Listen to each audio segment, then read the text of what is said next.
Caracas despierta, convertida en un campo de batalla irreconocible, una ciudad donde el Día de Reyes fue borrado del calendario por el estruendo constante de las detonaciones, el tableteo incesante de ametralladoras y el olor penetrante de pólvora mezclado con humo, sangre y basura en descomposición.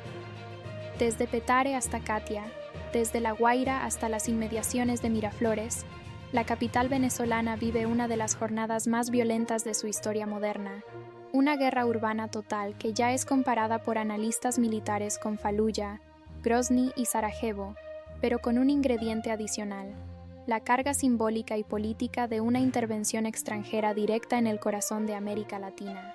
Las primeras luces del amanecer revelaron escenas dantescas. En las laderas de Petare, el barrio más poblado del continente, columnas de humo negro se elevaban como señales de auxilio que nadie podía atender. Calles estrechas convertidas en trincheras improvisadas, edificios perforados por impactos de cohetes, cuerpos cubiertos con sábanas o abandonados en las aceras porque nadie podía recogerlos sin exponerse a un disparo.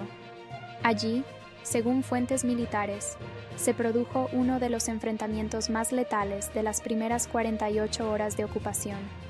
Un convoy de marines estadounidenses fue emboscado con lanzacohetes y explosivos improvisados, provocando la destrucción de varios vehículos blindados y decenas de bajas en cuestión de minutos. La respuesta no tardó. Drones armados sobrevolaron el cielo caraqueño a baja altura, lanzando misiles de precisión contra edificios señalados como centros de resistencia. La artillería ligera fue utilizada en zonas densamente pobladas, y los marines avanzaron casa por casa, derribando puertas, revisando habitaciones, marcando fachadas con pintura fluorescente para indicar asegurado o hostil. Testigos describen gritos en español e inglés, órdenes confusas, disparos a quemarropa y civiles atrapados en medio del caos, algunos con banderas blancas improvisadas, otros simplemente paralizados por el terror. En Catia y el 23 de enero, bastiones históricos del chavismo, la resistencia adquirió un carácter casi suicida. Colectivos armados, milicianos irregulares y exmiembros de cuerpos de seguridad se reorganizaron en células pequeñas, utilizando túneles, azoteas y pasajes conocidos solo por los vecinos. Desde allí lanzaron ataques relámpago contra las tropas extranjeras, para luego desaparecer entre la multitud o mezclarse con familias desplazadas. Las consignas de patria o muerte resonaban entre disparos, mientras altavoces improvisados llamaban a no rendirse y a convertir cada barrio en una tumba para el invasor. En contraste, en zonas del este de Caracas como Altamira, Chacao y Las Mercedes, la escena era radicalmente distinta. Allí, grupos de civiles salieron a las calles con banderas venezolanas y estadounidenses, grabando con sus teléfonos la llegada de convoyes militares y recibiendo cajas de alimentos, agua embotellada y generadores eléctricos. Algunos aplaudían, otros lloraban, convencidos de estar presenciando el final de más de 2 décadas de crisis, sanciones y colapso económico. Sin embargo, incluso en estos sectores, el miedo no desaparecía. El sonido lejano de explosiones recordaba que la ciudad entera estaba en guerra. La Guaira, puerto estratégico y principal puerta de entrada marítima, fue declarada asegurada por las fuerzas estadounidenses, aunque durante todo el día se reportaron disparos de francotiradores y sabotajes menores.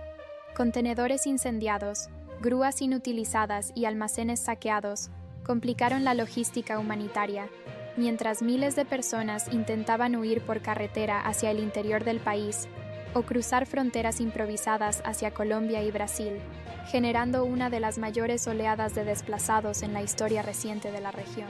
En el plano político, la imagen de Nicolás Maduro esposado en una corte federal de Nueva York circuló como un símbolo potente y polarizador.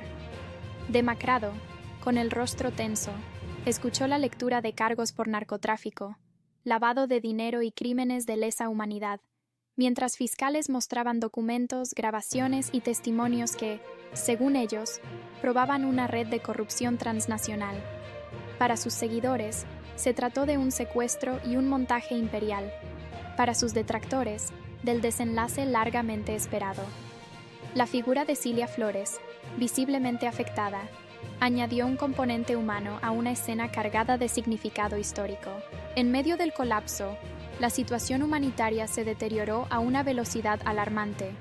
Hospitales sin electricidad, médicos operando con linternas de teléfonos, antibióticos agotados, cadáveres sin identificar acumulándose en improvisadas morgues. Brotes de enfermedades transmitidas por agua contaminada comenzaron a multiplicarse en refugios abarrotados, mientras organizaciones internacionales advertían sobre una catástrofe sanitaria inminente si los combates continuaban en zonas urbanas densas. Desde Estados Unidos, el discurso oficial fue de triunfo y determinación. Declaraciones triunfalistas prometían una limpieza total y una rápida estabilización, vinculando abiertamente la operación militar con la reactivación inmediata de la industria petrolera venezolana bajo control extranjero.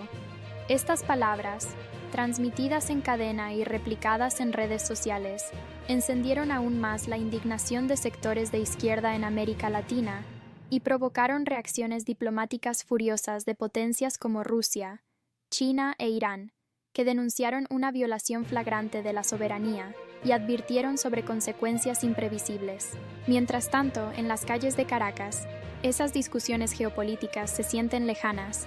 Para la madre que corre con su hijo herido buscando un hospital inexistente, para el anciano que se niega a abandonar su casa destruida, para el joven miliciano que decide quedarse a pelear aunque sepa que no sobrevivirá, la guerra no es un tablero estratégico, sino una experiencia inmediata y brutal.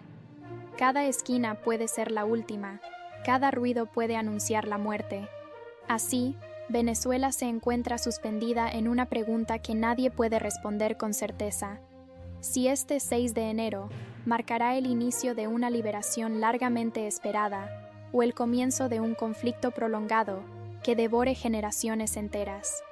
Caracas, ciudad de contrastes y resistencias, arde mientras el mundo observa, debate y especula, consciente de que, una vez desatada, la guerra urbana rara vez obedece a los planes de quienes creen controlarla.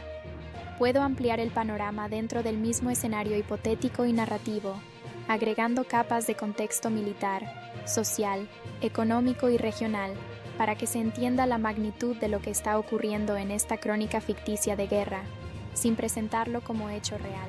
En el terreno militar, lo que se desarrolla en Caracas ya no es considerado por estrategas como una operación de captura y estabilización, sino como una guerra urbana de cuarta generación.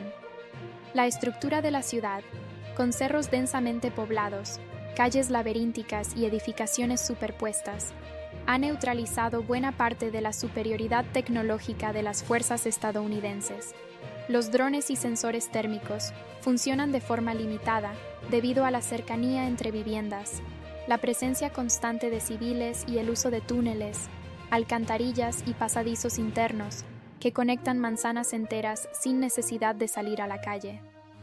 Informes internos hablan de marines exhaustos, con turnos de combate de más de 36 horas seguidas, enfrentando ataques constantes de francotiradores y explosivos improvisados colocados en motos, carretillas o incluso animales. Las milicias chavistas, lejos de ser un ejército convencional, operan como una red descentralizada. Cada célula actúa con autonomía, recibe armas de depósitos ocultos y se financia con efectivo, oro y drogas acumuladas durante años de economía informal. Muchos de sus integrantes no esperan sobrevivir. Su objetivo declarado es elevar el costo humano y político de la ocupación hasta volverla insostenible. En transmisiones clandestinas difundidas por mensajería cifrada, llaman a repetir el modelo de Irak y Afganistán, convencidos de que el tiempo juega a su favor. Mientras tanto, en las calles de Caracas, esas discusiones geopolíticas se sienten lejanas.